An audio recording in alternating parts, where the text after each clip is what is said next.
제가 뭐 거창하게 뭐 어떤 역사를 다 이렇게 설명드린다 그런 내용보다는 오늘 준비한 내용은 지난번에 제가 간증했던 내용 중에 이제 제가 회심하고 성경을 자꾸 보게 되면서 제 정치 성향이 좌에서 우로 변했다 이렇게 말씀드린 적이 있는데 그 과정에 대해서 좀 약간 자세하게 설명해 보고자 합니다. 제가 이제 이거를 하기로 이제 사석에서 사실은 이제 목사님이나 우리 이승현 형제님이랑 같이 얘기를 나누다가 이거를 좀 우리 형제 자매님들하고 같이 나누면 좋겠다 이렇게 얘기를 해서 제가 이제 하기로 하고 했는데요. 사실 뭐 핑계 같지만 좀 바쁜 일들이 많다 보니 준비를 충실하게 하지는 못했습니다. 그래서 그냥 제가 개략적인 내용을 정리를 하고 그리고 제가 좀 자유롭게 제 평소 생각을 좀 말해보자 이런 생각으로 나왔고요. 좀 두서없더라도 좀 이해해 주시고 특히나 이제 우리 성도님들은 저보다 대부분이 이제 나이가 많으시고 저보다는 조예가 깊고 지식이 많을 거라고 생각합니다. 귀엽게 봐주시고 너무 제가 번데기 앞에서 주름 잡는 거 아닌가 이런 좀 우려도 들긴 하는데요. 좀 널리 이해해 주십시오. 예. 너무 무거운 주제라 가지고 좀 가볍게 다른 얘기를 좀 하면서 시작해 볼까 합니다. 앞에 나올 때마다 저는 드는 생각이 이 불타는 떨기나무 앞에 있던 그 모세가 했던 얘기, 저는 할례 받지 못한 입술을 가지고 있다 이렇게 하나님께 얘기했던 게 생각나는데요. 앞에 나올 때마다 머릿속에 생각은 많았는데 앞에 나오면 할 말이 좀 없어지고 그 모세의 심정이 좀 이해가 되는 그런 심정입니다. 제가 이제 하고자 했던 스몰톡 준비한 거는 제가 이제 좀 약간 예민한 편입니다. 그 맞춤법이나 이런 표현에 있어서 좀 예민한 편이라서 어떤 특정 집단에 가면 자기들만 쓰는 특이한 그런 표현법이 있습니다. 예를 들어서 제 군 생활할 때 이제 뒤에 말입니다를 꼭 군대에서는 붙였습니다. 그래서 예를 들어서 뭐 김병장님 식사로 가시죠. 일반인 같으면 그렇게 얘기할 텐데 군대에서는 이렇게 얘기를 합니다. 김병장님 식사로 가시지 말입니다. 끝에 꼭 말입니다를 붙입니다. 처음에 제가 군대에 딱 들어갔을 때는 굉장히 어색하고 왜 말을 저렇게 하지? 맞춤법하고 틀린데? 그런 생각이 딱 들었습니다. 근데 교회도 그런 부분이 조금 있습니다. 제가 느낄 때.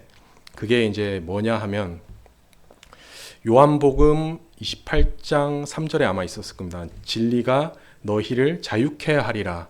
그게 이제 개역 성경의 표현인데 자유케 하다는 게 자유하게 하다 이런 뜻입니다.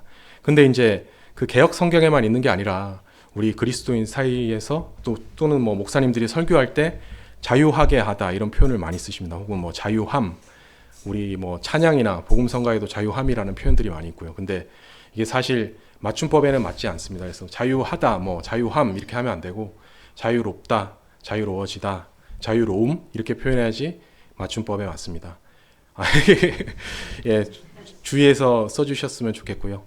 오늘 제가 말할 주제하고도 약간 일맥상통하는 거는 오늘 제가 좀 자유에 대해서 얘기해 볼까 합니다. 로마서 12장 3절 말씀입니다. 내게 주신 은혜를 힘입어 너희 가운데 있는 각 사람에게 내가 말하노니 각 사람은 자기가 마땅히 생각할 것보다 더 높이 자기에 대하여 생각하지 말고 하나님께서 각 사람에게 믿음의 분량을 나누어 주신 대로 맑은 정신으로 생각하라. 아멘. 이게 저희가 이제 구원받은 성도잖아요. 이제 구원받은 성도는 이 성령님께서 저희 몸 안에 내주하십니다. 이 성령님께서 내주하실 때 우리는 이제 맑은 정신을 가질 수 있습니다.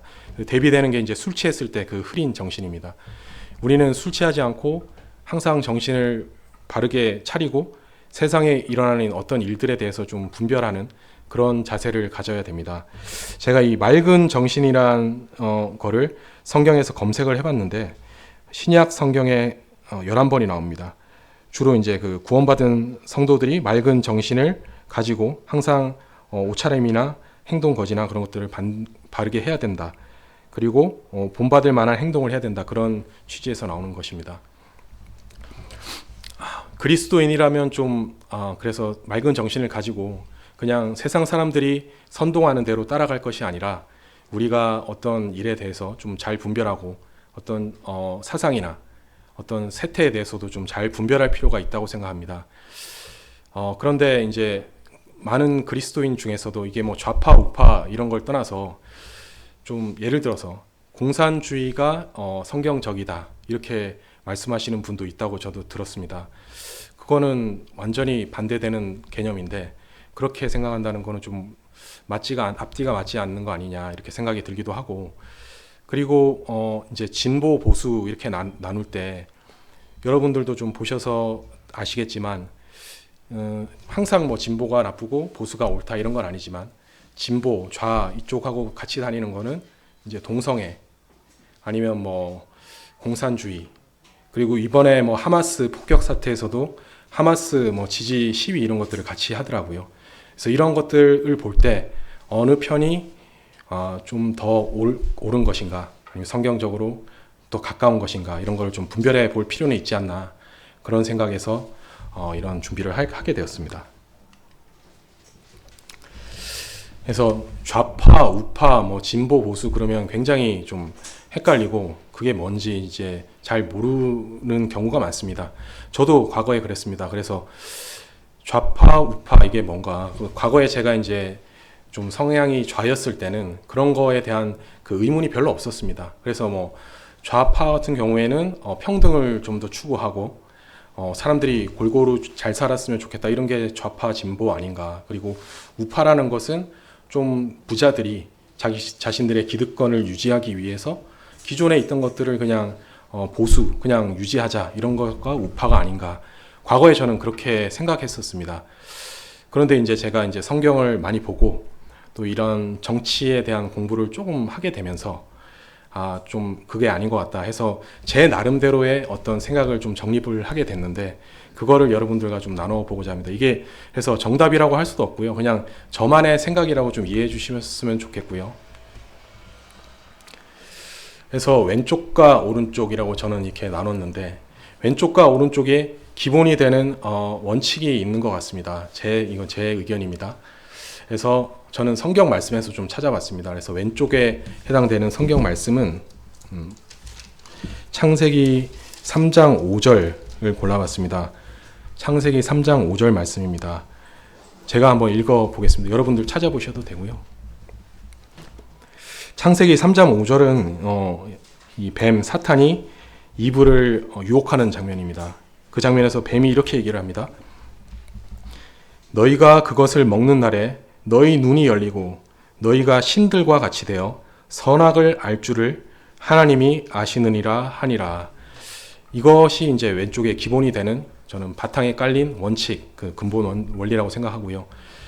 이 얘기가 무엇이냐 하면 이제 사람이 자신의 지식으로 선과 악을 분별하고 하나님과 같이 혹은 뭐 신들과 같이 될 수 있다. 그 얘기는 결국 우리의 지식으로 우리의 정의로 이 세상에 유토피아를 만들 수 있다, 이런 사상으로 연결이 되게 됩니다. 그와 대비되는 오른쪽의 내용은 저는 신명기 28장 1절을 좀 골라봤습니다. 신명기 28장 1절. 내가 주 내 하나님의 음성에 부지런히 귀를 기울여 내가 이날 내게 명령하는 그분의 모든 명령들을 지키고 행하면 주 내 하나님께서 땅의 모든 민족들 위로 너를 높이 세우시리라. 아멘. 그래서 오른쪽의 기본적인 바탕은 나를 낮추고 하나님의 말씀에 순종하는 것입니다. 그래서 나는 타락한 존재고 내 생각이 완전하지 않기 때문에 완전한 진리인 하나님의 말씀에 순종하고 그것을 따라 살 때 하나님이 주시는 복, 그리고 우리 같은 경우는 구원의 그 복, 충만한 복을 누릴 수 있다. 이런 것이 오른쪽의 올바른 생각이라고 생각합니다. 그리고 왼쪽과 오른쪽에 있어서 창조, 그리고 이 세상이 돌아가는 주권에 대한 생각도 좀 다릅니다. 왼쪽은 이 세상이, 특별히 우주가 빅뱅에 의해서 생겨났다고 합니다. 빅뱅을 들어보셨는지 모르겠습니다. 빅뱅이 뭐냐면 조그만 그 점에서 갑자기 폭발이 일어나서 지금까지 이어져 왔다는 것입니다. 그래서 그 폭발이 일어난 이후에 우주는 빛의 속도로 계속 팽창을 하고 있는 거고요. 그 폭발이 일어난 시점은 약 200억 년 전이다. 이렇게 이제 과학자들, 진화론자들은 얘기를 하고 있습니다. 그래서 이제 이 우주가 생겨나고 태양계가 생겨나고 지구가 생겨나고 그리고 생물이 생겨나고 인간이 생겨나는 것이 모두 우연이다. 우연에 의해서 이렇게 생겨나게 됐다. 이것의 원동력은 우연이 되는 것입니다. 그리고 우리 사람들은 우리 조상은 원숭이가 되고요. 그 이전을 거슬러 올라가면 뭐 단세포 생물이 되겠죠. 그 이전을 거슬러 올라가면 물질에서 사람이 나온 것이 되는 거죠. 사람의 존귀함이라는 것도 사실 의미가 별로 없어집니다. 이렇게 생각하면. 근데 이제 오른쪽, 특히 그리스도인들이 믿어야 될 것은 이 세상, 우주, 시간과 공간은 하나님께서 창조하신 것입니다. 여러분들도 잘 아시다시피 창세기 1장 1절 말씀이 나와 있고요. 저희는 그것을 믿고 또한 역사를 주관하시는 그 힘은, 이 우주를 주관하시는 힘은 하나님에게 있다. 우연이 아니고 하나님의 계획 속에 있다. 이렇게 저희는 믿고 있습니다. 그래서 이것을 좀 잘 나타내는 표를 제가 좀 정리해 봤습니다. 그래서 이거는 어떤 정치인께서 하신 말씀인데, 예, 성대모사는 안 하겠습니다. 사람이 먼저다. 이렇게 사람이 먼저다라는 게 굉장히 그 압축된 표현이라고 생각합니다. 하나님보다 인간을 우선시 놓게 되는 이런 생각에서 나온 구호입니다. 사람이 먼저다. 하지만 오른쪽에 있는 사람들은 사람이 먼저가 아니라 하나님이 창조 질서가 먼저고 사람이 존귀한 이유는, 그러니까 사람이 평등하고 존귀한 이유는 바로 하나님께서 부여한 인권 때문이다. 저희는 성경에서도 알 수 있듯이 저희 각각 개인이 하나님의 형상을 따라서 만들어졌습니다. 그렇기 때문에 이 개인 안에 구원받은 자든 구원받지 않은 자든 누구나 존귀한 것입니다. 그런 관점에서 저희는 사람의 평등과 그리고 하나님께서 주신 이 질서를 믿습니다.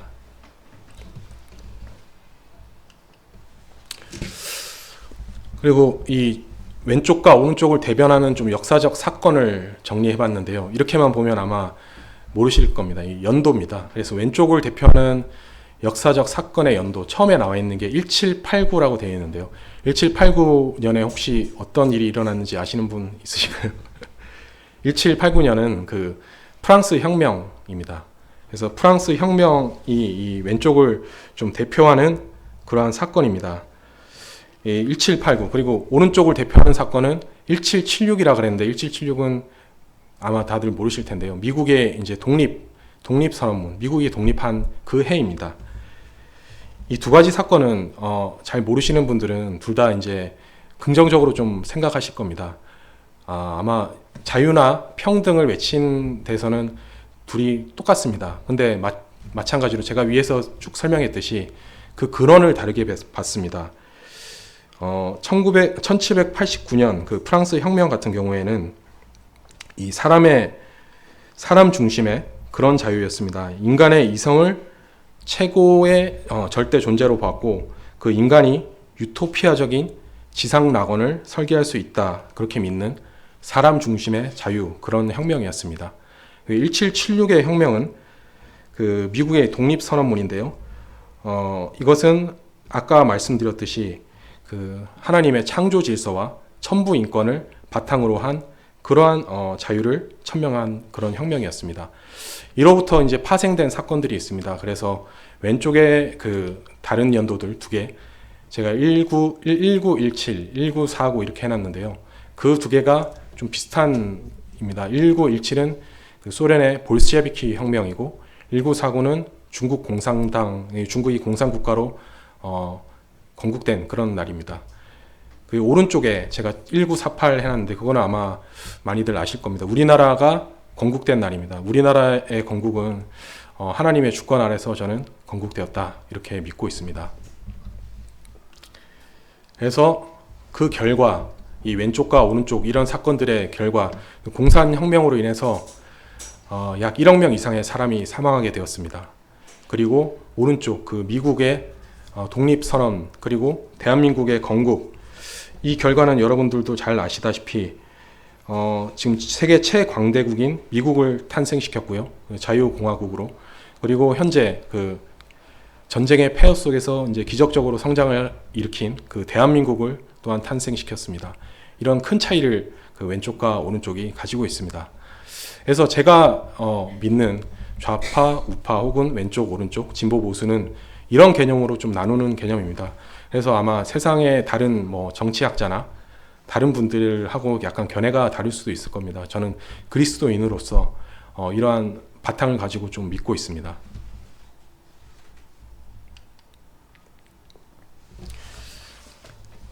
이제 제목을 타이틀을 역사 전쟁이라고 좀 달아봤는데요. 지금 우리나라에 너무 대립이 심합니다. 우리나라뿐만이 아니라 미국도 좌우 대립이 굉장히 심하고, 그런데 이제 좀 제가 좀 심각하게 보는 거는 특별히 이전 정권에서 좀 많이 그런 일들이 있었는데, 저는 대한민국이 하나님의 주권에 의해서 건국됐다고 믿고 이 자유로운 대한민국을 사랑합니다. 그런데 이 대한민국의 근본을 좀 부정하는 분들이 있습니다. 우리나라의 왼쪽 오른쪽을 나눠서 볼 때 왼쪽의 특정 이제 정치 세력분들, 그런 분들께서 이 대한민국의 건국이나 그런 역사를 부정하는 분들이 많습니다. 그래서 대한민국을 근간을 좀 흔들려고 하는 그런 시도들이 많이 보였습니다. 그래서 지금도 이어지고 있는 그 역사 전쟁에 대해서 한번 좀 얘기해 보고자 합니다. 요즘에 그런 많은 이슈들이 있는데, 그런 이슈들의 근간에 이런 내용이 좀 깔려 있다는 걸 아시고 보시면 조금 더 이해하기 쉽지 않을까, 그렇게 생각합니다.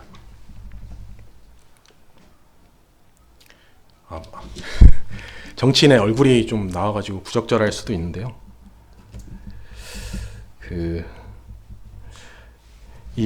지금 이 발언이 2021년 현충일에 그 전 대통령께서 하신 발언입니다. 그래서 이 전 대통령께서는 김원봉이라는 사람을 언급하면서 국군 창설의 뿌리라고, 이제 김원봉이 국군 창설의 뿌리라고 얘기를 했고, 그리고 과거에도 이제 김원봉 선생에게 최고급 독립유공자 훈장을 달아드리고 싶다, 이렇게 하면서 얘기를 했습니다. 근데 밑에 글씨가 작아서 안 보이시겠지만 그 글을 올릴 때가 이제 뭐 SNS 같은 데 올린 것 같은데, 암살이란 영화를 보고서는 거기 있는 내용이 이제 사실이라고 믿고 이분이 이제 너무 감동받아가지고 올린 것 같습니다.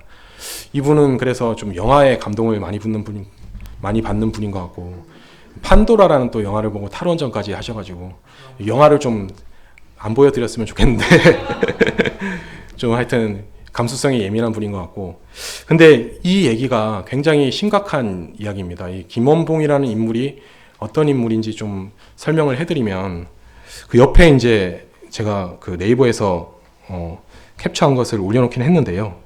아마 글씨가 작아서 잘 안 보이는 것 같습니다. 이분은 1948년에 북한 최고인민회의 대의원을 지내셨고요. 52년에 노동상, 국가검열상, 56년에는 공산당 중앙위원회 중앙위원, 하여튼 북한에 굉장히 고위직을 지낸 사람입니다. 말씀드렸다시피 48년, 51년에도 북한에 서열 3위까지 간 사람이기 때문에 그 시기는 아시다시피 6.25 전쟁 시기입니다. 그러니까 저희 입장에서 볼 때는 전범인 것이죠. 6.25 전쟁을 북한에서 일으켰는데 그것을 주도한 굉장히 서열이 높은 사람입니다. 김원봉이라는 사람은. 물론 김원봉이 그 독립운동가인 것은 맞습니다. 독립운동가인 것은 맞지만 나중에 이렇게 북한에서 서열이 높아지게 되었습니다. 근데 이 전 대통령이 이렇게 저희 6.25 전쟁에 굉장히 그 북한 쪽에서 공로가 크고 서열이 높았던 분을 국군의 뿌리다, 이제 국군 창설의 뿌리다, 이렇게 얘기하는 거는 저희 이제 국군이나 이 대한민국의 근간을 흔드는 그런 발언이 아닌가, 그렇게 생각이 듭니다. 그래서 그 심각성이 굉장히 심각한 이야기였고요. 그래서 왼쪽에서는 이 대한민국에 대해서 첫 단추가 잘못 끼워졌다, 대한민국의 역사에 대해서 이렇게 이야기를 하곤 합니다. 그리고 오른쪽 제가 보는 시선에서는 대한민국의 건국은 이 하나님의 축복입니다. 저만 그렇게 봤던 것이 아니고, 이 왼쪽에 또 시각인데요. 이분은 유력 정치인이고, 그 과거 경기도지사였고, 그 민주당 대선 후보까지 지냈던 분인데, 이분이 이제 3.1절 기념사에서 이렇게 이야기를 했습니다. 해방 이후에도 기득권을 유지하고 있던 친일 세력의 반발로 우리는 친일 잔재 청산의 기회를 잃고 말았다. 첫 단추를 잘못 끼웠다고 해서 그대로 놔두는 어리석음을 범해서는 안 된다 해서, 우리 대한민국이 친일 세력과 미 점령군이 합작해서 대한민국 정부를 수립했다, 이러한 역사 인식을 가지고 있습니다. 그래서 이거는 단순히 좌파, 우파, 민주당, 국민의힘 이런 것을 떠나서 이 대한민국의 근간을 부정하는 그런 발언이고, 대한민국의 정치인으로서 저런 발언이나 저런 역사관을 가지고 있어도 되나, 저는 굉장히 귀를 의심했고요. 저런 분들이 이 나라를 통치하게 된다면 굉장히 아찔한 그런 일들이 발생할 수 있을 것 같습니다. 그래서 그리스도인들도 이러한 사실을 직시하고 좀 경각심을 가져야 될 필요가 있어서 제가 한번 띄워봤습니다. 이 대한민국이 저 하나님의 축복으로 건국되었다 하는 것은 그 다음 페이지에 보시면, 제가 넘기겠습니다. 이것은 1948년 5월 31일 대한민국 국회 속기록 제1호입니다. 이제 대한민국 국회가 처음으로 모인 날이었고요. 이때 이제 임시 의장이었던 이승만 전 대통령이죠. 그때 당시에 이승만 박사가 이렇게 발언을 했습니다. 제가 그대로 한번 옮겨보겠습니다. 대한민국 독립민주국 제1차 회의를 여기서 열게 된 것을 우리가 하나님에게 감사해야 할 것입니다. 종교, 사상, 무엇을 가지고 있든지 누구나 오늘을 당해가지고 사람의 힘으로만 된 것이라고 우리가 자랑할 수 없을 것입니다. 그러므로 하나님에게 감사를 드리지 않을 수 없습니다. 나는 먼저 우리가 다 성심으로 일어서서 하나님에게 우리가 감사를 드릴 터인데, 이윤영 의원 나오셔서 간단한 말씀으로 하나님에게 기도를 올려주시기 바랍니다. 그렇게 얘기를 했고요. 이윤영 의원이란 분은 목사님이었습니다. 그래서 이 목사님이 기도를 이제 기도가 좀 길어서 이거는 좀 생략을 하겠습니다. 하나님께 하여튼 우리 민족의 독립과 우리 국가의 건국에 대해서 감사를 드리고, 또한 통일에 대해서 이제 염원을 기도하는 그런 기도를 이원영 의원이 올렸고요. 우리나라는 이렇게 보시다시피 하나님의 은혜로서 이렇게 건국이 되었습니다. 그래서 시작부터도 기도로 시작한 그런 나라입니다. 그래서 아까도 미국 헌법이 하나님 말씀에 근간을 두고 있고, 또한 우리나라 헌법도 그러한 미국 헌법에서 많은 부분을 따왔기 때문에 우리나라도 하나님 말씀에 근간을 두고 있고, 이승만 초대 대통령은 성경을 기초로 해서 이 국가를 세우고자 했습니다. 그러한 정신이 담겨 있는 그런 나라라는 것을 좀 기억해 주셨으면 좋겠고요. 우리나라가 이제 건국되는 데 있어서 물론 독립 투사들의 그런 희생도 있었지만, 가장 결정적 역할을 했던 것은 미국의 그 원폭 투하로 인한 일본의 무조건적인 항복 그 사건이었습니다.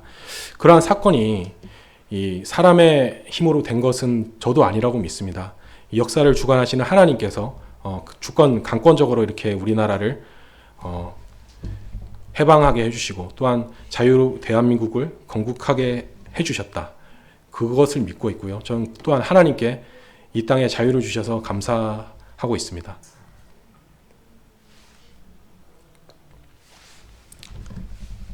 또 하나의 관점을 보겠습니다. 아까도 계속 설명드린 그 이승만 대통령에 대한 관점입니다.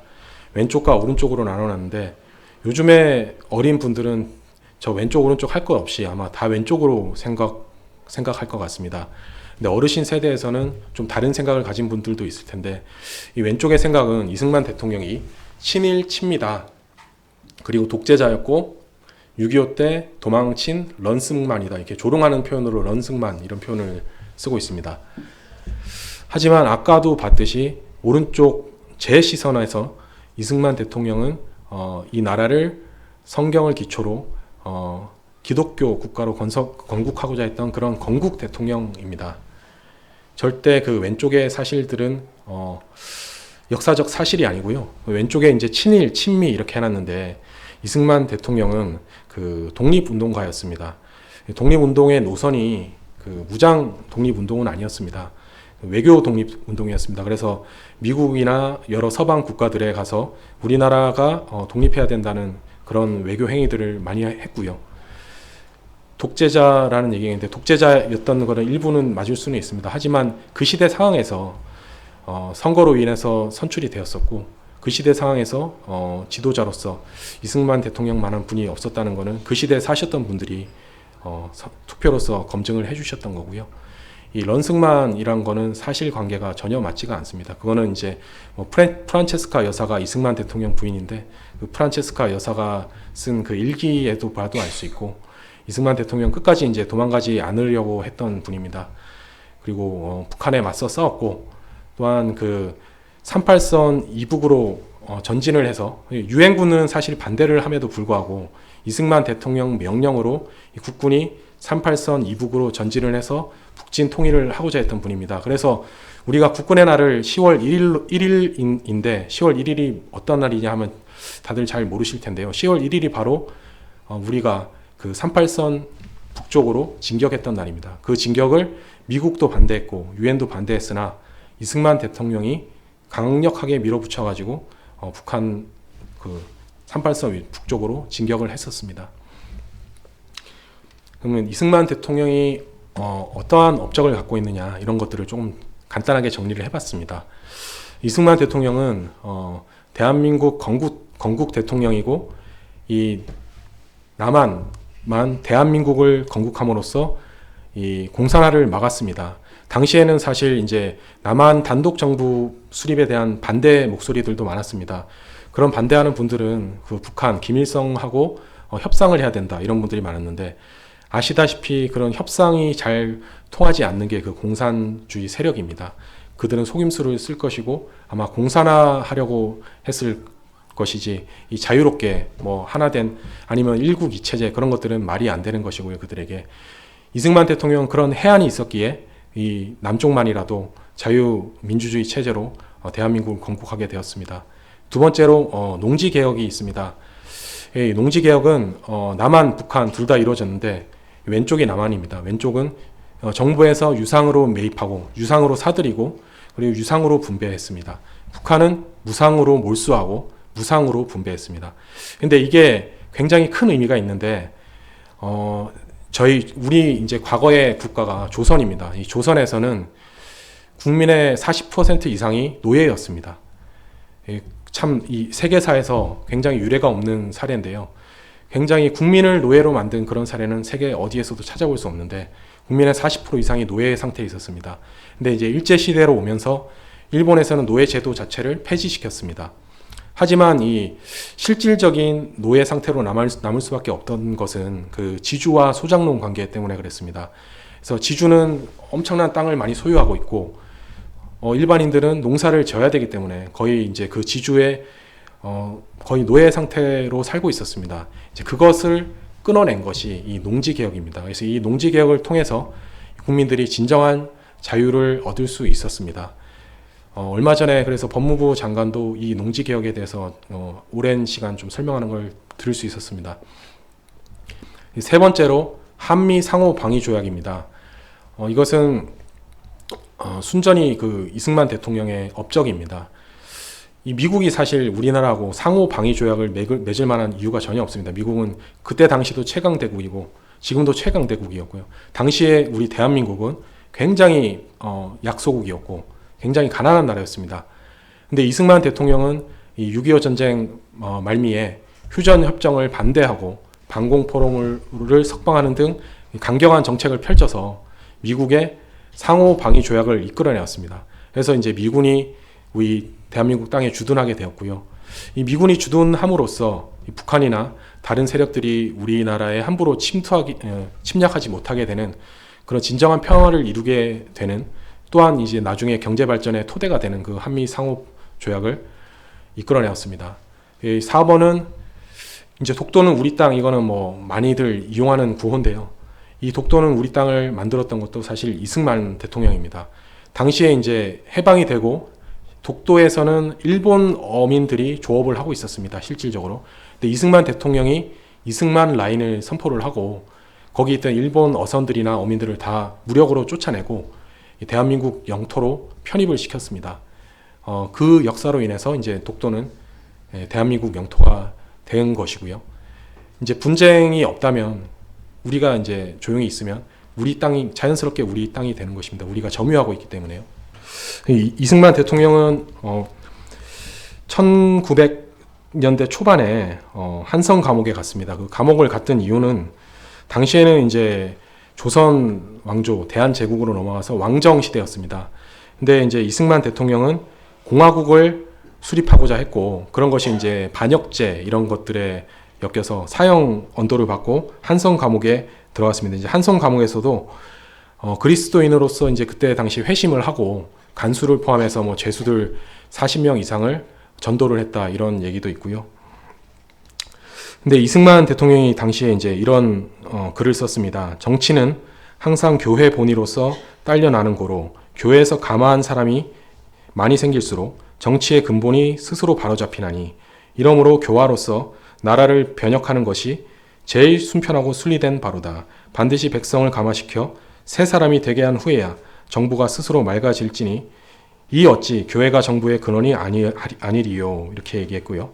또한 그 독립정신 1904년에 썼습니다. 이때가 이제 20대 청년이었는데, 거기서도 인간 상위의 초월적 창조주를 인정하는 태도가 바탕이 되어야만 두려운 마음으로 죄를 짓지 못하며 감사한 마음으로 착한 일을 하지 않을 수 없다는 결론에 이른다, 이런 글을 쓰게 되었습니다. 그래서 20대 때부터 이러한 해안을 가지고 있었고, 기독교를 근본으로 해서 이 대한민국을 바로 세울 수 있다, 이런 사상이 그 한성 감옥에서 그 바탕이 되었었습니다. 그리고 또 의견이 많이 갈리는 부분이 미국에 대한 부분입니다. 아까 그 민주당 대표, 전 경기도지사였던 분이 했던 말이기도 한데요. 왼쪽에서는 해방 후 미군은 점령군이다, 이런 얘기를 하고, 자국의 이익을 위해서 6.25 전쟁에 참전했다. 그래서 항상 하는 거가 반미, 미군 철수. 제가 어렸을 때 이제 굉장히 데모를 많이 했는데, 그때 이제 구호를 들어보면 양키고 홈에 양키고 홈 이런 노래를 막 부르고 했는데, 그래서 미군들은 집에 가라, 이제 자주국방 이런 것들을 강조하곤 합니다. 왼쪽에서는. 그래서 오른쪽 제가 보는 시선에서의 미국은 1900년대 초반에 선교사들을 파견을 해서 가장 많이 파견한 국가였고, 그 선교사들을 통해서 교육, 의료 시설들을 굉장히 많이 이 대한민국 땅에 건설을 했습니다. 지금도 대학교나 병원으로 남아 있고요. 그것을 통해서 이 나라를 계몽을 했고, 또한 6.25 때 그 젊은이들이 참전해서 함께 피를 흘려준 그 혈맹이라고 생각합니다. 또한 한미 상호 방위 조약을 토대로 이 대한민국 땅에 주둔하면서 우리 땅에 이제 평화를 지켜주고 있는 든든한 우방이자 동맹이라고 생각합니다. 이거는 한 그 역사 강사입니다. 그 황모 씨인데, 공무원 국사 강의를 하는 분입니다. 이 공무원 국사 강의를 하는 분이 어떤 발언을 하는지 한번 보시면, 제가 한번 이 흐릿해서 잘 보이지 않는데 읽어드리겠습니다. 이분이 실제로 했던 발언입니다. 수업 시간에 했던 발언이고요. 여러분, 한국 정쟁 6.25는요, 미국이 연출, 각본, 시나리오를 다 짰던 전쟁입니다. 6.25는 미국이 일으킨 전쟁이에요.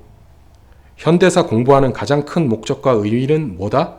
성숙한 반미의식을 키우는 거라고 얘기했죠. 그러니까 이런 분들은 현대사를 공부하는 이유가 성숙한 반미의식을 키우기 위해서 공부한다. 왜냐하면 미국이 6.25 전쟁을 일으킨 주범이고, 지금도 뭐 자신들의 이익을 위해서 우리 땅에 이렇게 주둔하고 있고, 미군을 몰아내야 할 대상으로 그렇게 생각하는 그런 역사 관점을 갖고 있기 때문입니다. 그 다음으로 일본에 대한 이야기를 좀 하겠습니다. 일본이 뭐 제국주의 시대 시절에 이제 우리 땅을 그 식민지 삼고 나쁜 짓을 많이 했던 부분은 분명히 있습니다.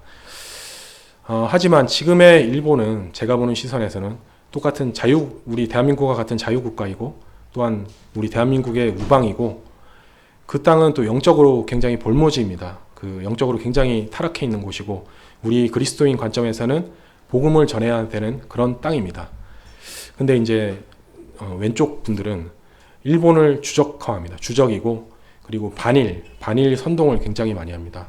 그래서 뭐 이전 정권에서 특히 이런 글 많이 썼죠. 뭐 죽창가를 불러라. 그리고 어떤 유명한 그 전 법무장관 장관했던 분이 그 어떤 SNS에도 올리고 그렇게 했습니다. 그래서 이러한 시선은 좀 잘못된 시선입니다.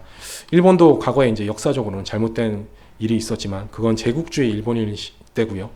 현재 일본은 그러한 국가가 전혀 아니다, 이렇게 설명을 드리고 싶고, 일본과 미국의 관계를 보면 오히려 더 의아한 부분들이 많죠. 일본 땅에 핵 폭격을 한 게 미국이고 또 미국 땅에 최초로 실제 공격을 했던 게 일본입니다. 그렇게 보면 서로 원수처럼 지내야 되는데 지금 뭐 당시 이제 돌아가신 아베 그 총리 그 트럼프 관계 이렇게 보면 뭐 아베는 트럼프의 푸들이다 이렇게 할 정도로 굉장히 친하게 이렇게 뭐 지내고 서로 사이가 좋습니다.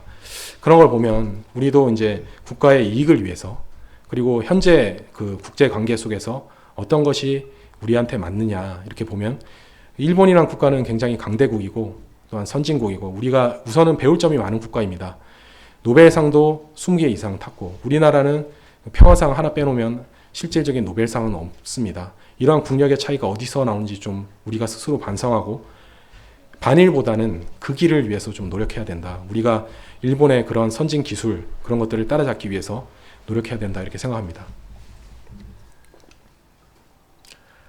제가 준비한 좀 내용들은 어느 정도 마무리가 된 것 같은데요. 그 질의응답 혹시 궁금하신 점이 있으시면 질문 부탁드리겠습니다. 아까 그 저기